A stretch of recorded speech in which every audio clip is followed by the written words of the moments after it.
Hi, um, buti naman napanood mo na itong video na 'to. Ano bang special ngayon at bakit ako naka-long sleeves? Bakit ako nakaporma ng ganito? Nasa kwarto lang naman ako. Ano bang araw ngayon? Siyempre, ngayon ay tada 17 ngayon. At ano bang special sa 17 ngayon? Siyempre, ang 17 ngayon ay ito naman. Tada! It's been 2 years na naghihintay ako na naghihintay ako para sa'yo na sobrang saya ko lang na tumagal ako ng ganito. Sana tumagal pa ako pag pray mo. Ganun. Well, um, gusto kong sabihin sa'yo na marami na tayo napagdaanan. Marami nang naging trials, naging problems. Still, nakakaya nating lampasan kahit paano, kahit sobrang hirap. Kinakaya pa rin natin. And sana may natutunan ka sa akin. Gusto kong sabihin nga pala sa'yo na sobrang salamat dahil marami akong natutunan sa'yo at sobrang daming lessons na nag-input sa akin na na-help mo ko dahil doon. And gusto kong sabihin sa'yo na sana kahit ngayon na hindi tayo magkita, ito yung purpose ng video ko na iparamdam sa'yo na gusto kitang makasama kahit dito lang sa simpleng video na to. Sobrang miss na kita and I really hope na you're doing well. Huwag ka sanang nag-i-skip ng pagkain, masyado ka kasing pasaway. Huwag ka sanang pinapabayaan yung sarili mo. Sana lagi mong iingatan yung sarili mo kasi dapat mong alalahanin na binibigyan ka ng pera ng nanay mo para kumain ng tama, hindi para mag-diet. Tandaan mo yan. At saka nga pala, gusto ko rin magpasalamat sa effort mo na pinaramdam mo sa akin na ang birthday ay special. Ang birthday ay hindi lang isang araw na nagdaan. Ang birthday ay kailangan sineselebrate yan kasi isa yan sa mga araw ng buhay mo na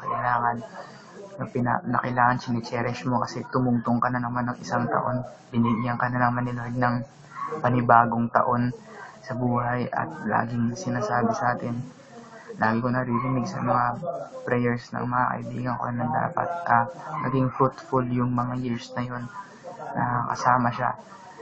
Gusto kong sabihin sa'yo na salamat din kasi kumbaga hinelp mo rin ako na parang somehow dinadirect mo ako na mali ang ginagawa mo at dapat yung ganito lang na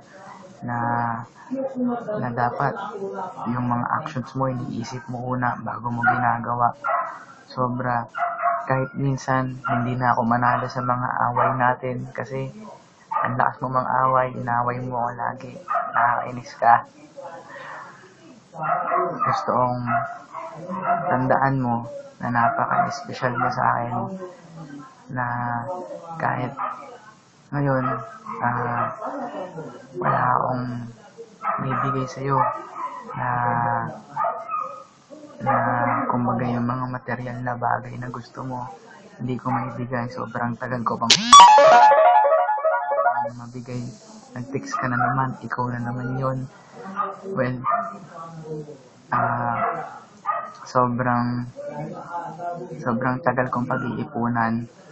Sana maisip mo na kahit paano sinusubukan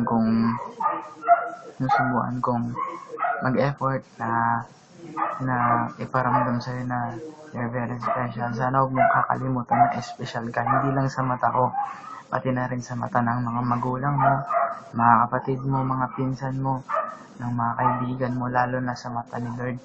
Lagi mo sinasabi na, ang hirap naman, sobra namang hirap nito. Ayoko na lang. Minsan, sinasabi mo na na give up na ako. Pero wag kang give up. You are there for a reason. Hindi ka nandyan dahil aksidente lang na napunta ka dyan. No, never naging accident yon. Nandito ako. No, hindi naging accident yon. Sana itanim mo sa utak mo na hindi ka mahina, malakas ka. Minsan sinasabi mo mahina ka. Parang hindi mo sinasabi sa actions mo. Parang sobrang hinang-hina ka. Pero alam ko na kayang-kaya mo yung mga bagay na yan. Sana sa college years mo, galingan mo pa. Make your daddy proud, your mom proud, and magiging mabuti tong mga taon na to para ipakita mo sa kanila na you're very serious in your studies. Malapit na rin magpasko. Gusto ko rin magbati na ng Merry Christmas, pero wag muna. Salamat dahil tinuruan mo ko ng marami sa mga bagay na dapat kong malaman. Kung ano man ako ngayon, yung mga nag-improve na bagay sa akin, a part of it is because of you. And I thank you for that effort. I thank you dahil feeling ko special ako para sa'yo. Kahit feeling ko lang yun. Take care always. I love you so much. And please do it well. Huwag ka na gaya huwag ka na i-skip ng pagkain na. Okay, sorry. I love you. Bye-bye.